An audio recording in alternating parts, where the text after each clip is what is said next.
Welcome to the Mum CEO podcast. I'm your host, Esther Roach. Join me as we explore the dynamic intersection of motherhood and entrepreneurship. From the challenges to the triumphs, we're here to unravel it all. Get ready for insightful conversations, practical wisdom, and a whole lot of inspiration. Let's embark on this empowering journey together. Hello and welcome to the Mum CEO podcast. I'm your host, Esther Roach, and today I'm joined by Emma. Hello, Emma, and welcome to the show. Good morning, Esther. Thank you for having me. No, you're very welcome. It's a pleasure having you. If you'd like to just introduce yourself for the benefit of the audience, please. Yeah, my name is Emma Hewitt and I'm a Business Awards Strategist.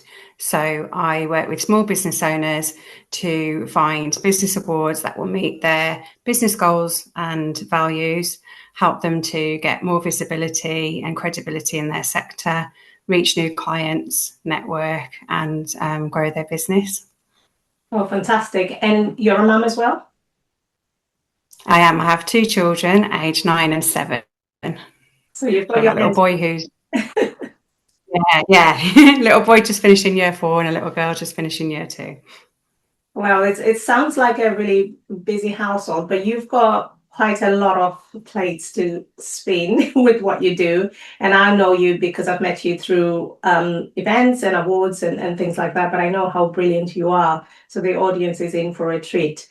Just to go a little bit into, your journey. So this is not your first business. No, this is my third incarnation of self-employment. How did it all start for you? So it started for me like a lot of people on my first maternity leave. I knew that it was going to be very difficult to return to my job. Though that's what I intended to do, is what I wanted to do, but I had a feeling that it possibly wouldn't work out, and it didn't. So in the meantime, I sort of started having a little think about what I could do as a safety net, really, what I could start thinking about doing. And I actually bought a franchise. So that was my first experience. So I bought a franchise of Mum to Mum Market, which is baby and children's pre-loved sales. So we sell clothes, equipment, toys, things like that in your local area. So I ran those events for 4 years, right up until COVID, basically. Yeah. So that was my first intro. So it was a business in a box type model.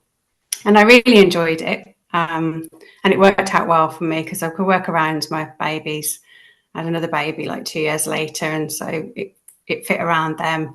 It was handy because they were both at the perfect age for me to benefit from having first dibs on everything at the sales. Got some brilliant bargains, and and it was just nice to feel like I was helping other local families as well to reuse and resell their stuff and make life a bit easier. So yeah, it wasn't planned, but it worked out okay. And then you moved on to another one. And to be honest, like you said, I'm a mum of 5 myself, and I know how much stuff you can go through and how quickly they grow. And I did try the whole keeping and saving clothes, but unfortunately mine are all different sizes. I've got some that were tiny at that age, and I've got some that are bigger than what the other one was at that age. So I couldn't really utilize the reuse. Except really, when they were really young and still little babies and stuff. But it's like their feet as well. Everything just grows so quickly. So a great business model. It is. It's constant. Yeah. And then you moved on to a second business. Yeah. Well, my second business was that I was a freelancer. So from running the markets, I made contact with a children's activities directory, and I started working with her. So I was helping her to promote her directory. She was helping me to promote my events. And we had like a kind of reciprocal relationship going on where she was my sponsor to the outside world, but no money sort of exchanged hands. We were just doing like mutual promotion, and that was working really well. And then she asked me if I'd be interested in doing some admin work for her on a freelance basis. So I started doing that alongside the markets originally, just a few hours here and there. And it's funny how the awards thing runs through it all. So in that first year, before I'd started freelancing for her, I entered her awards. So it was the first year that she ran them, and I won Community Business of the Year. So that was my first award win as a self-employed person, and got chatting to her about the awards because she'd just done that first one. And with my background in managing scholarships at universities, I gave her a few like pointers and tips, and she said, actually, would you be interested in running it? So that's what I did for 5 years. I ran her award and conference every year. Oh, wow. So that was great. And it's interesting though, because you obviously took the opportunity and you had to go out to kind of meet somebody. And it doesn't happen, because that's something that I hear a lot about. People don't know where to go or what to do. What would be your advice to somebody who has this idea, but they're really worried about going out and meeting people? I'd say just take a deep breath and go for it. It's really hard. Like, I think it's such a funny time as well, especially if you are at that point of like being on maternity leave and trying to make things happen, because it's not your natural instinct. Well, it wasn't for me. I kind of wanted to hide away with my baby, really, and do all that stuff. I hadn't got it in my plan to start a business when he was 6 months old. Mm. But I did it. And I think you get another layer of resilience almost, because as a mom, you've got to put yourself out there. If you're taking your kids out to baby classes, to nursery, to various events, various appointments, all the things that you have to do with them when they're small, you kind of get used to just getting out and about and meeting people. And I think you have to just remember that most of the people that you're meeting are in the same boat. And if you think of it that way, it just gets easier. That's what I always used to do. If I went to something for the first time and I didn't know anyone, instead of letting it kind of get into my head that I was the odd one out, I think there's got to be at least 2 or 3 other people in the room that are feeling the same. And actually, I'm probably more naturally outgoing than they are. So I'll make it easy for them. I'll go and make the first move and speak. And I think it works like that with business opportunities as well. I made that contact from having my franchise. Opportunity came up and I just went for it. And then I kind of almost pursued another aspect of it. I started off, I was just trying to offer her some advice and help her, but then it was like an opportunity came from that and I grasped it. And funnily enough, a lot of the people that I met when I was running my markets, I'm in touch with now because they're local business owners. So now for me as a business owner networking, I'm kind of picking up with people that I did know like 10 years ago, which is great.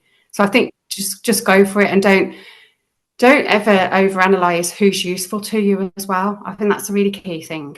I always sort of treat people on the same footing, because I think the more people that you get to know, the more people that you can help or leave a good lasting impression with, that always comes back to you. I don't think you should like ever just be like targeting what you see as useful people, because often it's people that you meet along the way that you have good relationships with that comes back to help you in the future. I've really found that. Yeah, no, and that's a really valid point, because I think sometimes whether you're online or you go into an in-person event, I think people already form an opinion or almost a judgment about somebody. And sometimes people, one, are fearful of coming to somebody, or they just think, oh, that looks really nice and shiny because of what they're seeing on the socials. And it's important to sort of grow back to the ground level, isn't it? To just understand the person a little bit more rather than just seeing the shiny objects.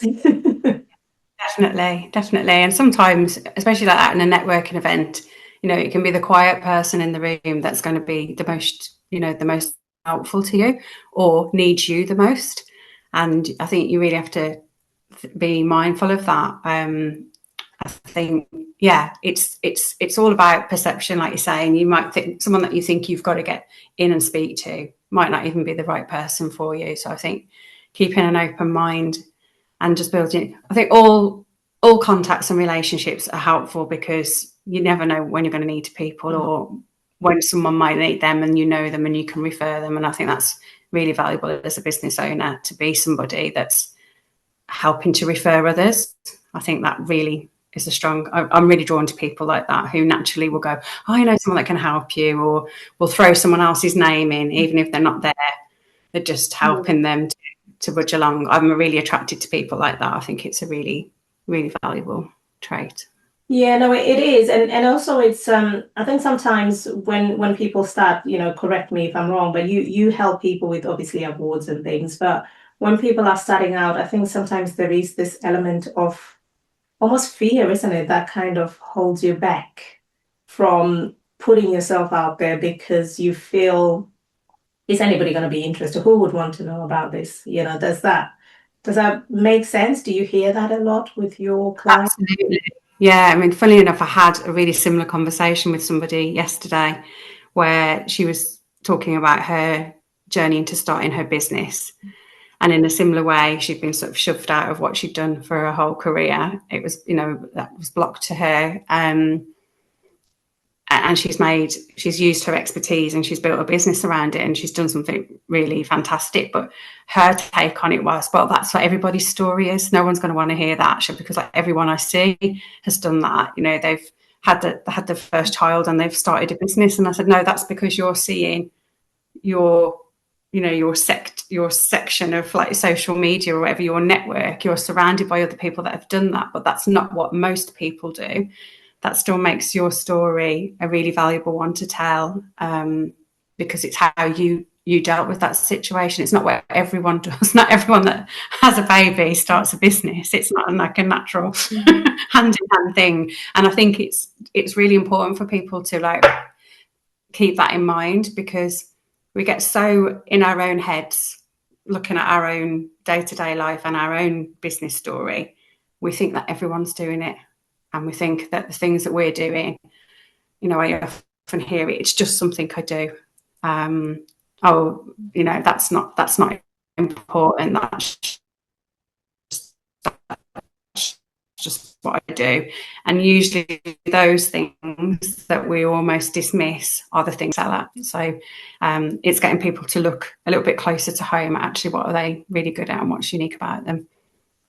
Yeah, no, absolutely. Which leads me on to obviously the sort of one of the big areas, which is awards. You entered your first award. How was that for you, and what gave you that drive to actually do it? I think I now understand that I've always been quite ambitious. Mm-hmm. Like I've always been driven to try and do more and learn more and do more things all through school and career. But I've literally only realised it in the last few weeks or months, because I think I've pushed that part of myself down very deep, because it wasn't celebrated. Ambition wasn't celebrated in the school I went. You just kept your head down. I used to put my merit slips in the bin because you get like picked on if you were like a SWAT. So, as a child, like at 11, I was so like up for getting merits. Like I was such a little SWAT. I wanted all the merit points. I wanted to win everything, but it just wasn't done. And I think that's when it started. And I kind of like buried that quite deep, and I'd almost lost that sense of ambition, but actually it was always there. So I think with that award, I'd won a few online awards. There used to be a Queen of Award on Twitter, and Bright Pig and Market Me and things like that. I'd sort of done a few of those sort of awards. Really, doing it in quite a practical way. And then when the Club Hub Award came up, which was a chance to actually write an entry form and take stock of what I've done, I think my inner feeling was that I did want some recognition, that I'd felt like I had my career stolen from me, but I'd managed to come back in some way and do something. And I wanted to, So I think I had two hats on. The marketing bit of me was like, this will be good for business. But inside I was also like, I want something, I want some recognition. So I'm a little bit more in tune with that now. And I do see it in other people, because I think it is a business tool. It is marketing. And that we cover all of that when I work with people. It's very much a strategic thing. But I think if anyone's even thinking about awards, they've got a personal driver as well. And that's usually some sort of recognition that they want, and that is absolutely fine. It's nothing to be ashamed of. We all need recognition. We thrive on it. So yeah, don't hide it.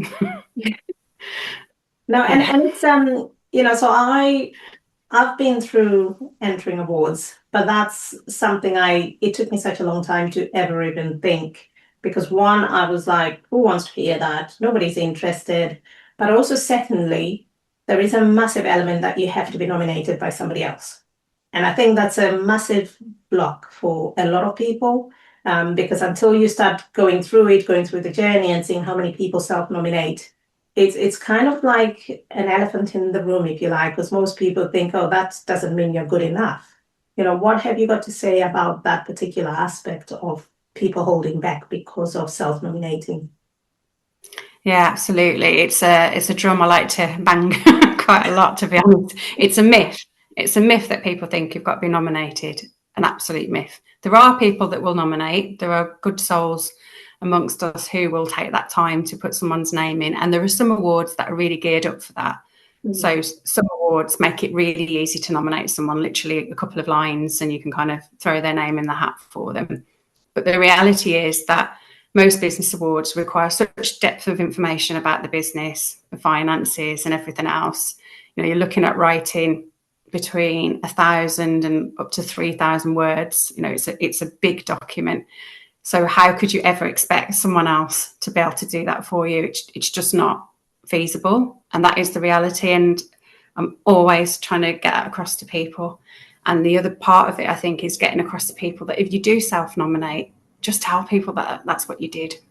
And that is a big step. That does feel icky, but it's so powerful. And I am starting to see it a bit more in the circles that I'm in, and the message is getting through. And it makes me so happy every time I see, especially a woman saying, this is my nomination badge and this is why I put myself forward, because then I know that, if 10 other women see that and think, oh, she did it for herself, she didn't wait to be nominated, then it just inspires and it gets away. Like, why should we feel bad about it? So the more people that celebrate that they're self-nominated, the more people that will keep doing it. And that's one of my main drivers, to be honest, because it's just tragic to be waiting in the wings, like to let a whole year go past of all the awards that you were on your dream list because you think you weren't good enough to get nominated or nobody cared enough about you to nominate you. It upsets me.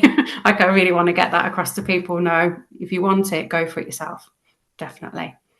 No, amazing. And I think it's really important, because sometimes I think, you've hit the nail on the head on there, but it feels a bit like a popularity contest. And I think that's the problem, because somebody might be absolutely amazing and incredible at what they do, but they're not connected to 1,000 people. They know a handful of people that they're really good at what they do, but they fear entering.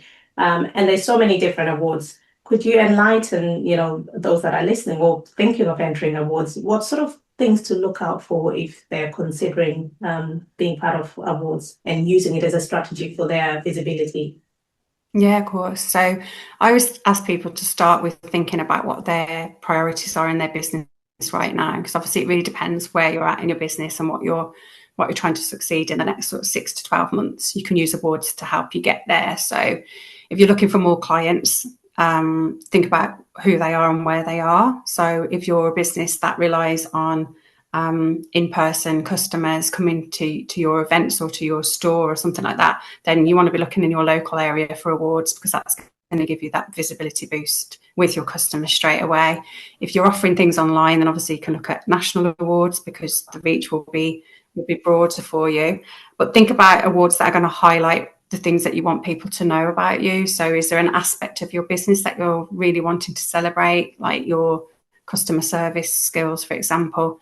So look through at that detail. And then when you're choosing an award, look at other people that have entered and won before, the type of businesses that are associated. Look at the sponsors and the judges, because there's lots of clues there about the credibility of an award by who it's associated with. If they've got some really credible partners sponsoring and credible people on the judging panel, then that's a good indicator that these people are happy to be associated with this award. It's valuable.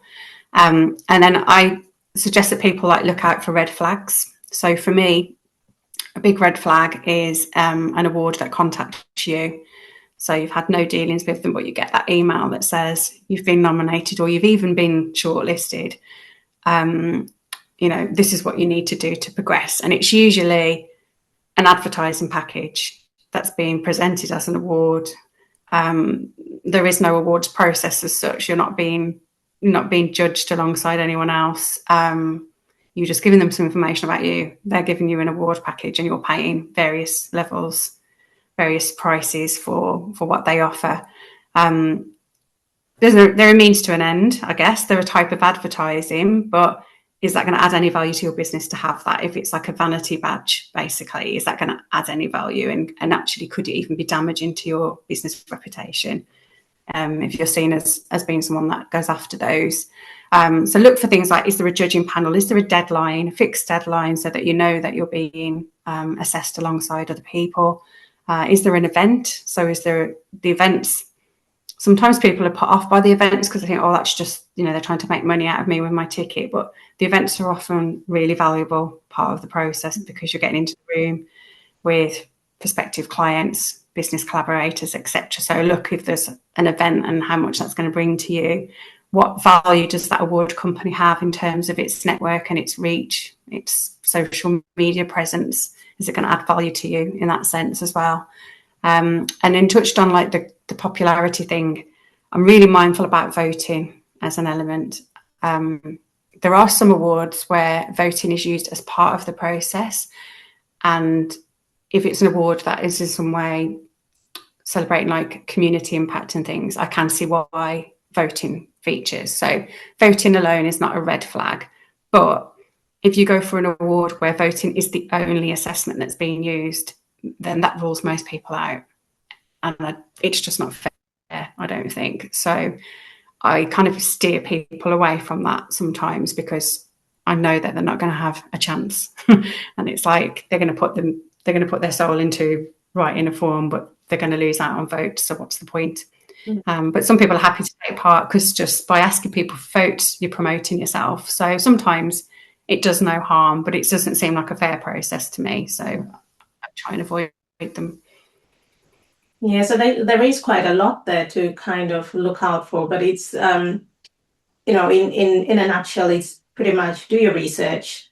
If you want to enter particular awards, check out their social media because you will be able to see what they put out there, what they post. And I've had quite a few of those where it just lands in an email. You don't know who's nominated you. It just tells you you've been nominated, and then there's all this promise of really incredible things, but then it costs X amount to move on to the next stage. So it's kind of like being a bit wary and just checking out those companies before you decide to part with your money and stuff. And it almost seems like a lot of the targeting goes to so many new businesses as well, who are really keen on trying to build that reputation. So they'll do anything and they'll part with their money easily without really looking into things as well as they should be doing. So red flags there, as Emma mentioned. Yeah. No, thank you, Emma, for sharing that. So, one of the things you call yourself is a believing mirror. What does that mean? Okay, again, this is something that I've sort of discovered in the last few months as being my core skill, I guess, in what I do. And it's only really come to me through my clients. So I often tell people to look to their clients' words when they're wanting to know more about themselves, because you get really true feedback from somebody that's paid to work with you. I think it's not like a friend telling you what you want to hear. It's people telling you what they've experienced. And I noticed this trend, I guess, in the testimonials that I was getting, that the thing that I was doing first and foremost was getting people to realize their own achievements, to recognize themselves. And I did the classic thing that I drive my clients, where I used to go, well, that's just what I do. And I would actually say, I've got social media posts when I look back where I'd say, oh, I just hold up a mirror to remind you how good you are. So I was kind of like totally downplaying that element. It was like, oh, that's That's not a skill. I'm just holding up a mirror to them, and then once they remember how good they are, they can go on and do whatever they want. But it is more than that. It is a skill. So I read into it and I came across this phrase. It was in an email from Lauren, who runs Upfront, which is a fantastic women's network and kind of a movement, really. But she talked about believing mirrors, and the penny dropped. And I thought, yeah, that's what I do. I managed to get people to see themselves in a different way. And then they're off, because once they've got that knowledge of themselves and they can express it on paper, then they can go. Definitely. Yeah, that's fantastic. Because the thing is, it's like you mentioned earlier at the start about, how you lost your confidence at school and everything. And unfortunately, it almost seems a lot of people do that. They lose their confidence along the way. Some were very confident at school and they may have had the right support, but it almost seems like one, as parents or people around you, if they're helping you to keep your confidence or boost your confidence and encourage you, then you're kind of not too bad. But then not everybody always has that opportunity. So there's people like you that are coming in and then supporting and making people see their worth, making people see how valuable they are and how good they are in what they do. Because, let's face it, nobody's going to want to put themselves up if they really feel I'm not really good at what I'm doing. I really hate what I'm doing. I know there's a few that might hate it, but they still put it forward. But the majority have there's a driver behind them, isn't there? Okay. Yeah. And then that's it. Like, most people are doing what they do as a business owner because it's something they really believe in, and they must know that they're making a difference, as they wouldn't still be doing it. And on a practical level, if people are still paying them, then they must be doing it to a certain standard, because it's working. And so I kind of like the reframe that I give to people is, you don't have that sort of existential crisis when you're thinking about putting out an advert. You're promoting your business, so you want people to know about it. You want them to know what you offer and what you're good at. And that's what awards are too. They're a lot more than that. They're a lot deeper than that. But on the face of things, they are a marketing tool. So why are you beating yourself up so much about telling the world what you do? You're just writing it down, and a panel of judges are going to review it. And, you may win, you may not, but the process of it is giving you all of that uplift. So what would stop you, really? And I think, it's almost like don't overanalyze it too much. Just go for it, because you need to be able to tell people about your business. You have to, or you're not going to get seen. Yeah, no, absolutely. And like you say, rightly so, it's the process, because that's what I found. When I started, I remember looking at my very first award entry and I was like, oh my goodness, did I actually write that? When you see how you evolve, you see how it grows. But if I wasn't entering awards, I wouldn't have known that. I would have just thought, yeah, this is absolutely fine. But you look at it and it's like, yeah, it's interesting. Absolutely, like, perfect. I think, as what I say to people sometimes, even if they're not ready to submit it, just have a go at writing it, because you've got that, like, it's like that pin in the mapper for that point in time. Because in 6 months, you'll look at that and like you say, it's almost embarrassing. You look back and you're like, oh, God. And then sometimes, like, the things that are your vision on there, your goals, you've gone straight through them in a matter of months without realizing. But because we don't stop and pause enough to celebrate them as we go, we've got, like you say, you've got no context to it. But having an award entry like a year on, it's such a powerful reminder to yourself of what you've been doing. Yeah, it's worth its weight in gold, definitely. Oh, fantastic. And how can people work with you, Emma, and where can they find you? I tend to hang out on LinkedIn mostly. So that's the best way for people to find me. Emma Lee Hewitt on LinkedIn. And the way I work with people, I offer one-to-one support with finding awards. So I do something called an awards planner, where I map out a sort of calendar of a year's worth of awards that is bespoke to their business and their sector and their aims and goals. I offer award entry support. So that's in support with a specific entry that they're working on. But my sort of signature support is the award strategy. So that's where I work with somebody for a little bit longer, usually a couple of months, and we map out the awards for them for the next year or so. I help them with their first entry. We build a bank of answers that they'll be able to go back to. So as entries come up, they're not starting from scratch. They've got some set answers that they can pull out with their examples in and their evidence in. And then we look at how all of that can be used for their business in the next few months. So if we know that we've picked certain awards to highlight certain things or to tie in with, you know, a new launch in their business and things like that, is how they can really maximise the visibility. So using the social media, getting PR, things like that. So that's what excites me. I love doing that with people, and my clients have come from all different types of businesses. So it's fascinating for me as well, because although the theory is the same every time, in terms of, you know, what's going to finding the stuff that's going to work for them and tailoring it to them, the variety that I get to experience, like all these different business types and sectors, that things that I didn't know anything about before. It's really interesting. Yeah, and it's learning a lot as well for you. So just learning about other businesses as well along the way. Yeah, it's fascinating. Oh, fantastic. And have you got any last words of advice to anybody who's listening? Just do it. I won't swear. Just do it. I think just if you're looking at awards and you're giving yourself reasons not to try, just start by picking one of them, getting the questions into a document and having a go. Because what you often find is as soon as you start thinking about the questions, you've got more there than you thought you had. And if you read the questions, your brain starts doing the work for you. The questions are in the back of your mind and you start thinking. And in the perfect example, I talked to you about the Startup Awards. Yeah. I came across that because I'd seen that you had won. And I got my client to enter.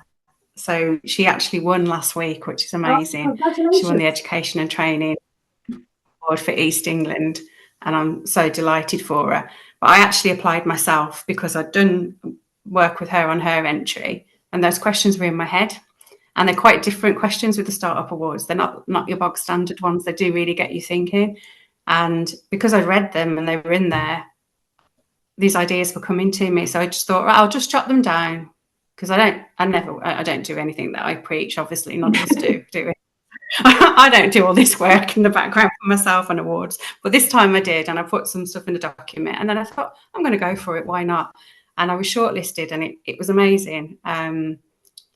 And that wasn't planned. So I just think if you take the time to read the questions, you will find stuff comes out that, you know, you've got more there than you thought you had. And just go for it, because you will. As soon as you do it, you will grow in confidence. And each time you do, you get a little bit more and a little bit more. And it's really worth it. So Emma, it's been an absolute pleasure having you on the show. Thank you so much for sharing all those valuable insights. And I hope the audience is going to take something away from it, especially in having that bit of confidence to enter awards and self-nominate. So thank you so much. Thank you, Esther. It's been lovely chatting to you. And please go out and give awards a try. Thank you.